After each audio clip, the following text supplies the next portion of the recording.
Bonjour les amis, et déjà une excellente année 2020, je vous souhaite de réussir tous vos projets, de réaliser ce que vous souhaitez entreprendre, d'avancer dans votre vie, tout ça. Profitez de 2021, profitez-en. On se retrouve aujourd'hui du coup pour une nouvelle vidéo. On va continuer notre histoire des Salins. On n'avait pas terminé sur la dernière vidéo d'il y a quelques semaines. Et on va cette fois parler d'une zone qui est du coup dans le quartier des Salins, vraiment en limite des Salins, qui est le quartier Regensburg. Regensburg, je sais pas si le nom est très connu, mais en tout cas les tours qui sont dessus sont hyper connues. Si vous habitez à Clermont depuis plusieurs années, vous avez dû voir cette grande tour qui fait 12 étages, qui est juste immense et qui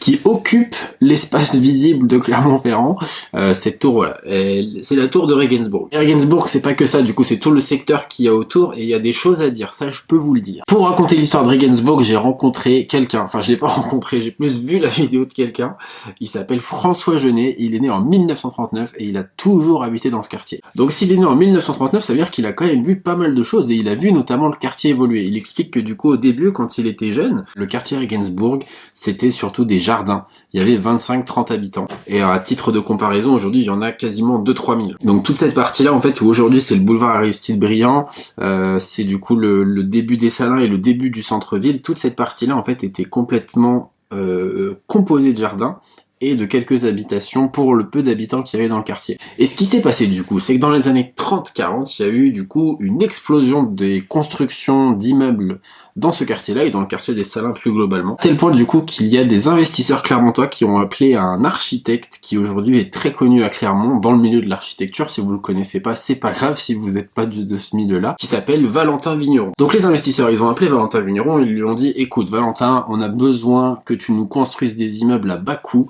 il faut qu'on puisse construire en masse sur Clermont-Ferrand et on a besoin de tes services. Et ça a plutôt bien marché puisque Valentin Vigneron, en fait, il est l'auteur de plus de 250 immeubles à Clermont-Ferrand. Et dans le quartier du coup des Salins et de Regensburg, il y a 23 immeubles qui portent sa signature. Si vous traînez dans le quartier, vous allez voir du coup les immeubles qui ont été construits par Valentin Vigneron. Ce sont des immeubles dont il y a un V sur la façade. Donc si vous faites bien attention, vous allez voir qu'il y en a quand même pas mal dans ce quartier-là. Bref, du coup c'est dans ces années-là où le quartier a commencé à monter, où il y a eu de plus en plus de construction, et où du coup les jardins ont été détruits en fait pour laisser place à des immeubles, dont un qui est juste immense, qui s'appelle Homedome. Du coup, Homedome, c'est ce que je vous disais au début de la vidéo, c'est deux grandes tours qui font 12 étages et qui ont été construites en 1974, au départ par Michelin, pour accueillir les travailleurs en fait Michelin. Donc il y avait plus de 500 lits qui étaient du coup dans ces immeubles-là. Le bâtiment s'est mis à accueillir les jeunes travailleurs, et donc c'est devenu, au fil du temps, le plus grand foyer de jeunes travailleurs en France. Seulement, le bâtiment, enfin les bâtiments ont très mal vieilli. Il y avait des problèmes de sécurité, donc il y avait certains étages qui étaient vétustes, qui étaient complètement fermés au public. Il y avait énormément d'amiante, et donc Logidome, qui est le bailleur du coup de Homedome, avait chiffré le montant des travaux à plus de 2 millions d'euros, donc c'était carrément énorme, ils pouvaient tout simplement pas se le permettre. Et donc en 2016, ils ont préféré du coup fermer complètement les deux immeubles, et la démolition a été annoncée du coup en 2016. Bref, du coup il y a la démolition qui a été lancée, donc ça a pris je crois 2 semaines par bâtiment, qui est prévu du coup à la place de ces deux bâtiments de Homedome. Ça va être du coup 4 bâtiments qui vont être beaucoup plus bas en fait, ça va faire entre 5 et 9 étages, et il va y avoir du coup au total 145 logements qui vont être construits dans la résidence. Donc ça va être super puisque du coup 4 bâtiments qui sont un petit peu moins hauts,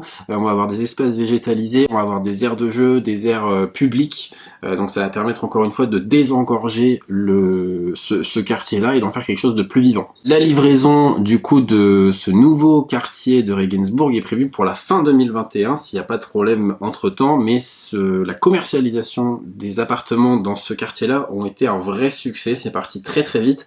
Aux dernières nouvelles, je crois qu'il restait une vingtaine d'appartements, mais je sais même plus si c'est encore d'actualité tellement c'est parti vite. Tout ça pour dire que en fait les habitants de Regensburg et des Salins ont vu tout simplement le potentiel qu'il allait y avoir sur ce quartier-là, puisqu'on est vraiment juste à côté du centre-ville, c'est le début du centre-ville, et le fait de construire quelque chose ici, dans ce cadre-là, avec de la verdure, etc., c'est forcément un plus, et ça va être super agréable à vivre. Bref les amis, du coup j'espère que cette vidéo vous a plu, c'était la suite du quartier des Salins. On va prévoir une 3e vidéo, je pense que ce sera la dernière sur ce quartier-là, où on parlera du coup de l'Hôtel-Dieu, qui est l'autre grand chantier du quartier des Salins. D'ici là, du coup, je vous invite, si la vidéo vous a plu, à la liker, ça fait toujours plaisir, à commenter, à partager si vous le souhaitez, à vous abonner, du coup Facebook, Instagram, YouTube, les liens sont juste ici, et puis je vous dis du coup, à très bientôt, salut.